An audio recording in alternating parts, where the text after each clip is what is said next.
अथ श्रीनरसिंह अष्टकम्।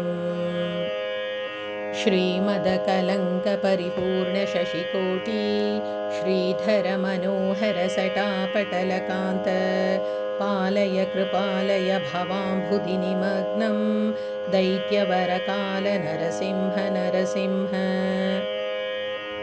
पादकमलावनतपातकि जनानां पातकदवानलपतत्रिवरकेतो भावनपरायण भवार्तिहराय मां पाहि कृपायैव नरसिंह नरसिंह। तुङ्गनखपङ्क्तिदलितासुरवरासृक् पङ्कनवकुङ्कुमविपङ्किलमहोरः पण्डितनिधानकमलालय नमस्ते पङ्कजनिषण्ण नरसिंह नरसिंह।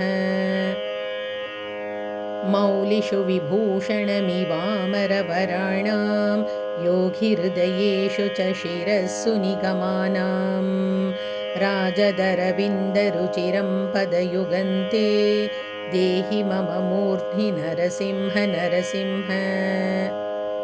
वारिजविलोचनमदन्तिमदशायां क्लेशविवशीकृतसमस्तकरणायां ये हि रमया सह शरण्यविहगानां नाथमधिरुह्य नरसिंह नरसिंह। हाटककिरीटवरहारवनमाला धाररशनामकरकुण्डलमणीन्द्रैः भूषितमशेषनिलयन्तव वपुर्मे चेतसि चकास्तु नरसिंह नरसिंह।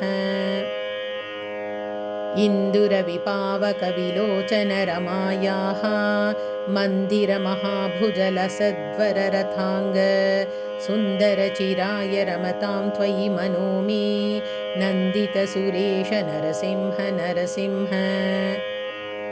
माधव मुकुन्द मधुसूदन मुरारे वामन नृसिंह शरणं भवनतानां कामदघृणिन्निखिलकारणनयेयं कालममरेश नरसिंह नरसिंह।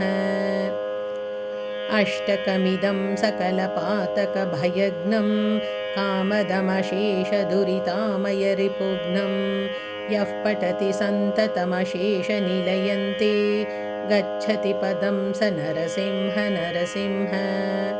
इति श्रीनरसिंह अष्टकम्।